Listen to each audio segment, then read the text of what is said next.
Welcome, and thank you for joining us. Tonight we travel into a quiet world, a place of old kings and fading crowns, of sorrow, of loyalty, and of love that asks for nothing in return.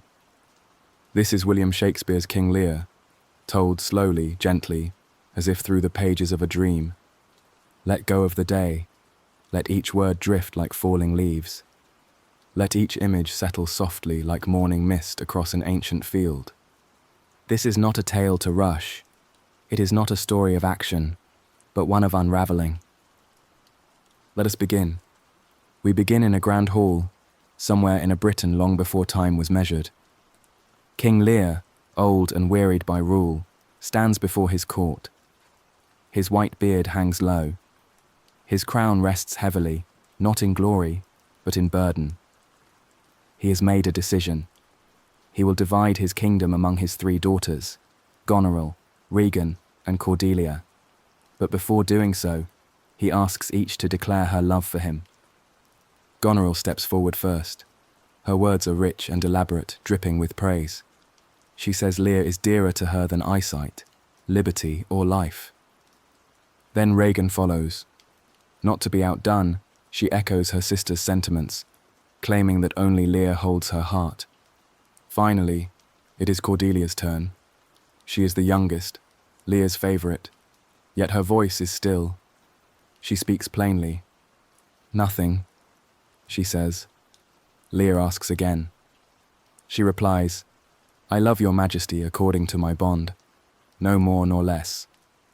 In his pride, Lear hears defiance. In his wounded heart, he imagines betrayal. And in his blindness, he casts her out. He disowns Cordelia and splits the kingdom between her sisters. The nobleman Kent protests, but Lear silences him and banishes him too. Cordelia, now without dowry or favour, is taken in by the King of France, who sees in her not loss, but truth. She leaves England in silence. In the shadows of the court, other schemes begin. The Earl of Gloucester speaks with his illegitimate son Edmund. Edmund burns with quiet resentment. He forges a letter, making it appear that his half-brother Edgar plans to betray their father. The seeds of division are sown. Now the kingdom has been split, and the silence begins to fracture. Lear visits Goneril, expecting warmth, a welcome worthy of a king. But her words are sharp, her hospitality thin. She complains of his knights, of his presence. She asks him to reduce his retinue. Lear is stunned. His pride, already bruised by Cordelia, begins to ache. He leaves for Regan, hoping for better.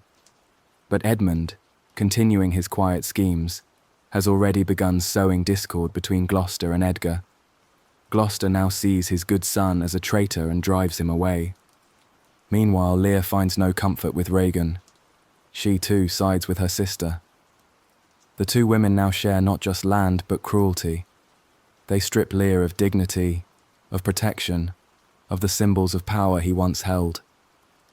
When he begs for compassion, they turn him out into the night. And so begins Lear's descent, not just into madness, but into truth. Rain falls. The wind howls across the moor. The world seems to turn away.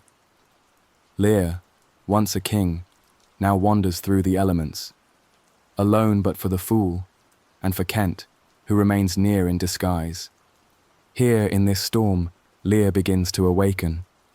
His anger breaks. He sees himself as small, fragile, no different from the beggars who must live always in the wind. He cries out, not in power but in grief. He speaks not to rule but to understand. They find shelter in a hovel. Inside, a wild figure shivers and babbles. It is Edgar, now disguised as poor Tom, pretending madness to hide from danger. Lear, seeing him, begins to mirror that madness. Or perhaps he sees a kindred soul, another man cast off by the world. Meanwhile, Gloucester defies Regan and Cornwall. He attempts to help Lear and is discovered. For this, he is seized, bound, and blinded.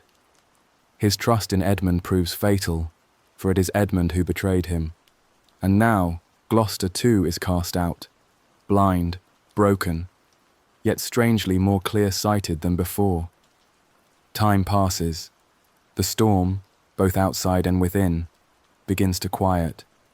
Gloucester, led by an unseen hand, by Edgar, still in disguise, walks blindly toward Dover.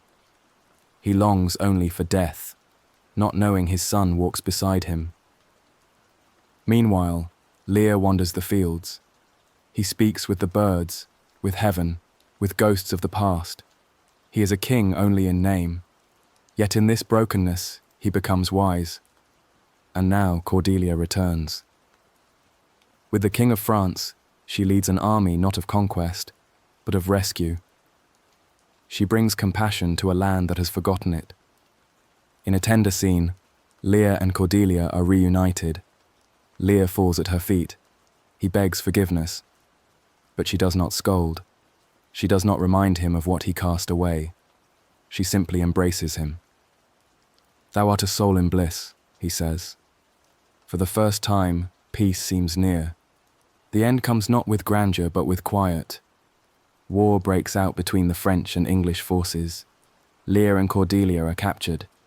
The battle fades into shadow. What matters now is within. Edmund, still plotting, orders that Cordelia be executed. Even as he is mortally wounded, he speaks too late to save her. Cordelia is hanged, and Lear enters with her body in his arms. He is not mad now.